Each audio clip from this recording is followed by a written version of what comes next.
दोस्तों, आपका हमारे YouTube चैनल फ्री ऑनलाइन पढ़ाई में स्वागत है। इस वीडियो हम करने वाले हैं प्रश्न बैंक सत्र 2020-21 कक्षा 12वीं विषय जीव विज्ञान प्रश्न बैंक का हल।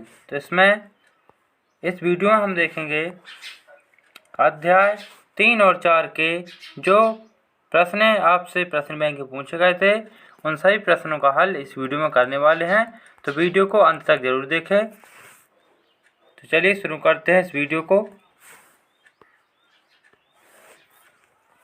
दिया गया है अध्याय 3 का नाम है मानव जनन। इसमें आपके सबसे पहले रिक्त स्थान दिए गए हैं।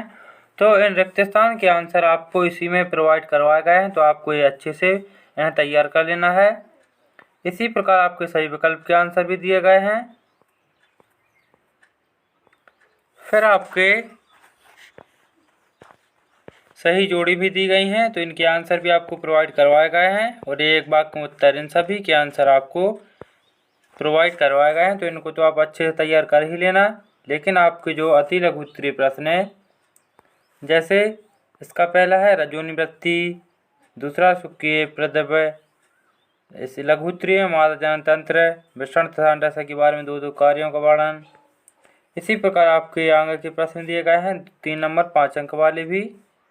तो इन सभी प्रश्नों का हल इस वीडियो में करने वाले हैं। तो चलिए शुरू करते हैं। इसका पहला प्रश्न देखते हैं कि रजोनिवृत्ति किसे कहते हैं।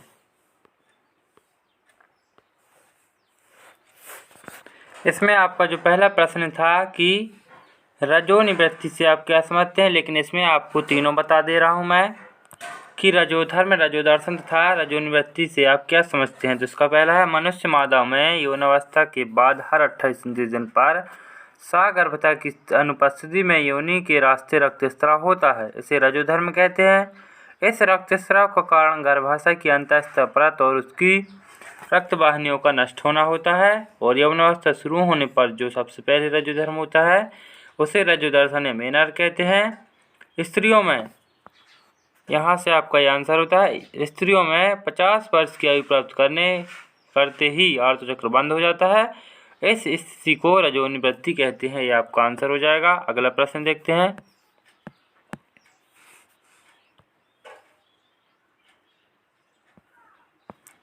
अगला प्रश्न है आपका स्पर्मेटोजिस्ट तथा इसमें आपको इसका जो हिंदी मीनिंग होता है उसका होता है कि शुक्राणु जनन तथा अंडाणु जनन में अंतर लिखिए, भेद कीजिए। एक ही बात है। तो इसका है कि वृषण में होने वाली वह प्रक्रिया जिसके द्वारा शुक्राणुओं का निर्माण होता है शुक्राणु जनन कहलाती है। और इसका जो अंडाणु जनन देखते हैं, अंडाशय में होने वाली वह प्रक्रिया जिससे अंडाणुओं का निर्माण होता है अंडाणु जनन कहलाती है। नंबर 2, इस प्रक्रिया द्वारा एक प्राथमिक स्पर्मेटोसाइट से 4 शुक्राणु बनते हैं और इसमें एक प्राथमिक oocyte से एक अंडाणु बनता है। इस प्रकार आपके 4 अंतर दिए गए हैं, तो आपको ये 4-5 अंतर अच्छे से तैयार कर लेना है। इसका मैं 5वां अंतर बता देता हूँ कि शुक्राणु जनन द्वारा बना शुक्राणु चल होता है और अंडाणु जनन द्वारा बना अंडाणु अचल होता है। इस प्रकार आपके अंतर पूर्ण होते हैं। अगला प्रश्न देखते हैं। अगला आपको दिया गया था मानव शुक्राणु की संरचना का सचित्र वर्णन करना था आपको। तो इसका जो आंसर दिया गया है ये आपका आंसर है। एक परिपक्व मानव शुक्राणु टेटपुल की संरचना जैसा होता है। शुक्राणु का शरीर मुख्यतः सिर, ग्रीवा, मध्यखंड में तथा पूंछ बटा होता है। शुक्राणु का पूरा शरीर एक प्लाज्मा झिल्ली से घिरा होता है। सिर भाग में सबसे पहले अग्रपिंड एक्रोसोम होता है। इस प्रकार आपको ये चित्र की भांति इसका जो वर्णन करना है ये आपको चित्र दिया गया है। यहाँ पर ये नामांकन मैंने हिंदी में अच्छे से तैयार किया है, ये बड़ी मुश्किल से मिला है। इसका हो जाएगा, सबसे ऊपर रहता है जीव द्रव्य कला, फिर अग्रपिंड की कहलाता है, केंद्रक गुणसूत्री पदार्थ ये कहलाता है, फिर आपकी ग्रीवा ये मध्यखंड सूत्रगणिका, यहाँ पर माइटोकॉन्ड्रिया का रहता है, यहाँ पर ये पुच्छ। इस प्रकार आपका ये शुक्राणु का चित्र है, इसे भी आप अच्छे से तैयार कर लीजिए। ये आपका हो गया आंसर। अगला प्रश्न देखते हैं। अगला प्रश्न है किया गया है कि अंडाणु जनन किसे कहते हैं, केवल रेखा चित्र की सहायता से समझाइए। तो वह प्रक्रिया जिसके द्वारा अंडाशय में अंडाणु का निर्माण होता है अंडाणु जनन कहलाती है। अंडा जनन की क्रिया अंडाशय में पाई जाने वाली द्विगुणित जनन एपिथेलियम कोशिका में होती है। यह क्रिया निम्नलिखित अवस्था में पूर्ण होती है। तो आपको इसका डायग्राम भी बनाना होगा क्योंकि इस प्रक्रिया को आपको समझाना है। तो यहाँ पर मैंने कुछ हिंदी वर्ड भी लिख दिए हैं। यदि आप हिंदी मीडियम से है तो आपको इसमें प्रॉब्लम आ सकती है इंग्लिश में। तो इसे ओगोनिया कहते हैं, अंडाशय भी कहते हैं इसको, और इसको प्राथमिक oocyte यही लिखा है। और फर्स्ट पोलर बॉडी इसको कहते हैं प्राथमिक ध्रुवीयकाय।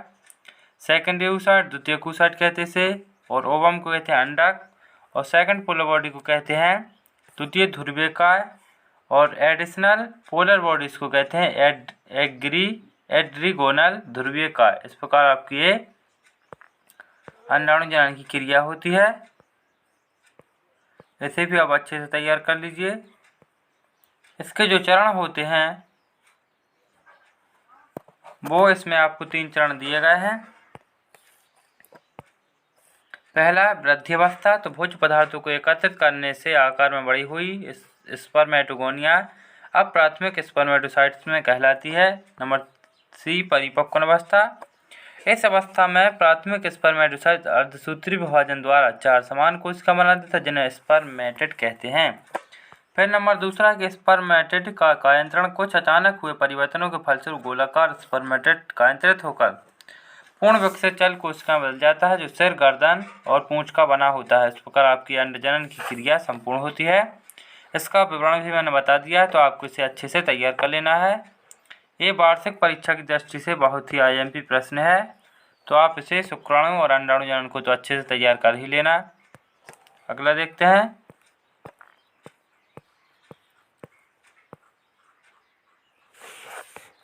इसी में आपकी आ जाती हैं 3 अवस्था और होती हैं अंडजनन में, गुणन अवस्था, वृद्धि अवस्था, परिपक्वन अवस्था। इस प्रकार आपकी ये व्यवस्थाएं भी आती हैं इसमें। अगला देखते हैं।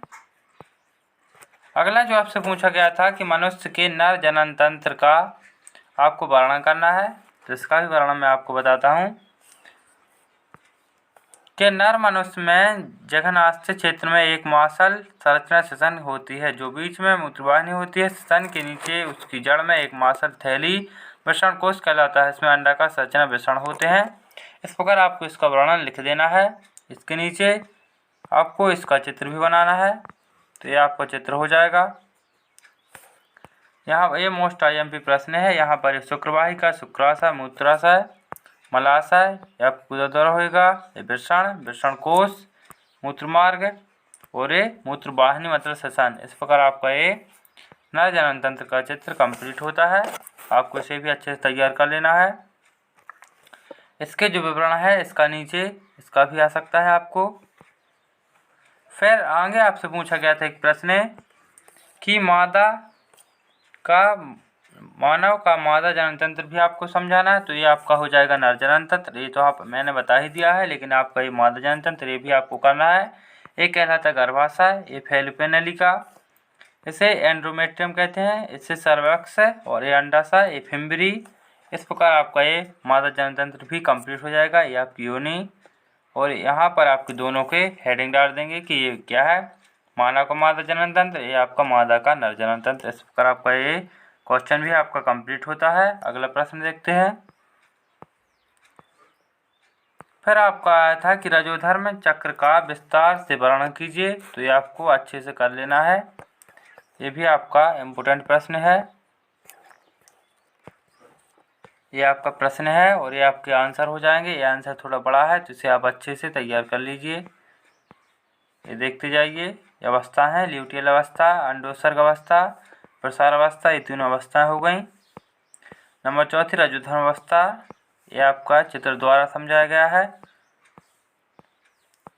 फिर आपका जो अगला प्रश्न है, ये अध्याय आपके 4 के हो गए। इस प्रकार हमने अध्याय 3 के प्रश्न तो संपूर्ण देख लिए हैं। अब अध्याय 4 के देखते हैं। अध्याय 4 में आपको वस्तुनिष्ठ प्रश्न इसी प्रकार जैसा कि आपको प्रश्न बैंक प्रोवाइड करवाया गया है, उसमें आपके आंसर भी दिए गए हैं। तो यहाँ तक तो आपके आंसर दिए ही गए हैं। ये एक वाक्य और यहाँ से आपके अति लघु उत्तरीय प्रश्नों के आंसर भी इसमें दिए गए हैं। पर आपके जो आंसर मैं करवाने वाला हूँ वहाँ से कि प्रजनन शिशु कैसे प्राप्त किए जा सकते हैं, ट्यूबेक्टोमी, वैसेक्टोमी और ये मानव जनसंख्या वृद्धि कारण जनसंख्या विस्फोट। इस प्रकार ये आपके 2 प्रश्न और हैं कि क्या विद्यालयों में यौन शिक्षा आवश्यक है, यदि हाँ तो क्यों, और समाज में जनन स्वास्थ्य के महत्व के बारे में अपने विचार स्पष्ट कीजिए।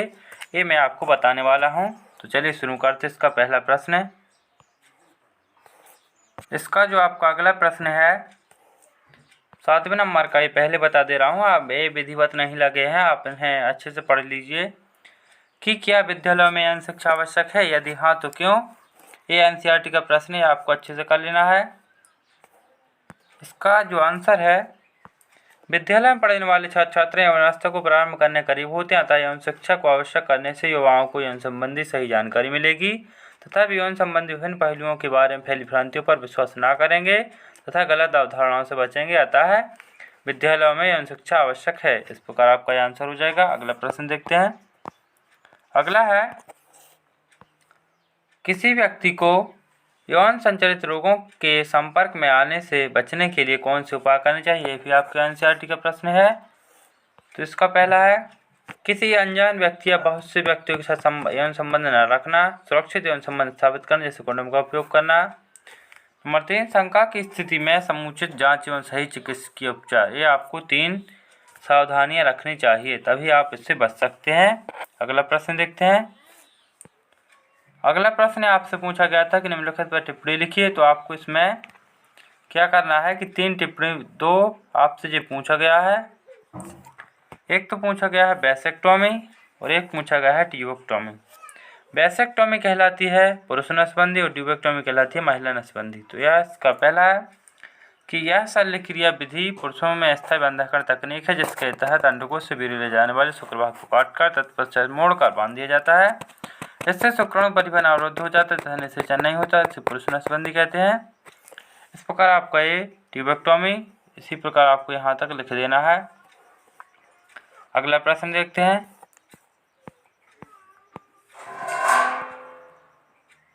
अगला प्रश्न है जनसंख्या विस्फोट से संबंधित है आपका। इस पर संक्षिप्त टिप्पणी लिखनी है आपको। तो जनसंख्या विस्फोट से तात्पर्य जनसंख्या बेलगाम वृद्धि से, जिसके कारण मूलभूत आवश्यकताओं जैसे अन्न, आवास, कपड़े आदि का नितांत अभाव होना तथा समस्या का किसी भी समय विस्फोटक परिणाम होने का डर बना रहना। ये आपका ये पैराग्राफ और ये तीसरे, ये तीनों कारण आपको लिख देने हैं। तो ये आपका आंसर भी कंप्लीट हो जाएगा। इसे अच्छे से कर लेना है। ये मोस्ट आईएमपी प्रश्न है। अगला देखते हैं। अगला है,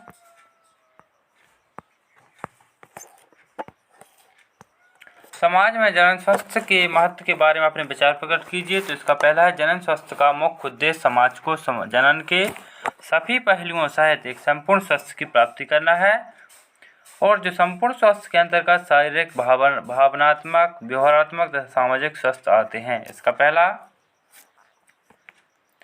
जनन स्वास्थ्य को लक्ष्य करके कई राष्ट्रीय कार्यनीतियाँ, कार्य योजना एवं कार्यक्रमों की शुरुआत की गई है। इन कार्य योजनाओं का मुख्य उद्देश्य बहुआयामी है। इनका निम्नलिखित महत्व है।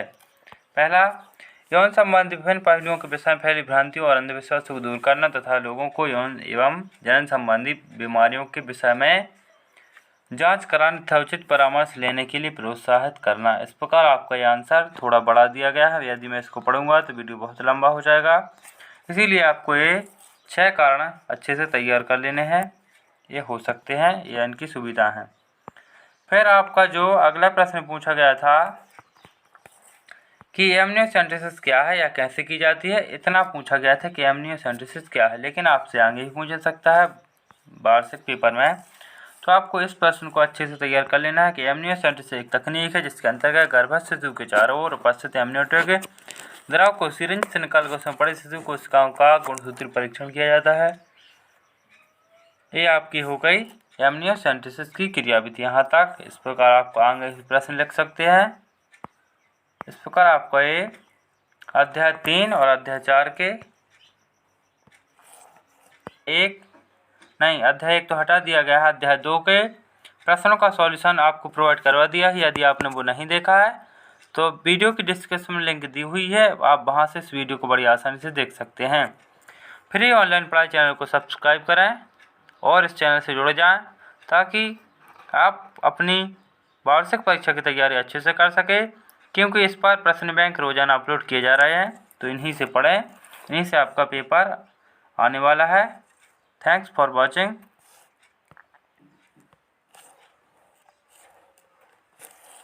आप कमेंट जरूर करिए।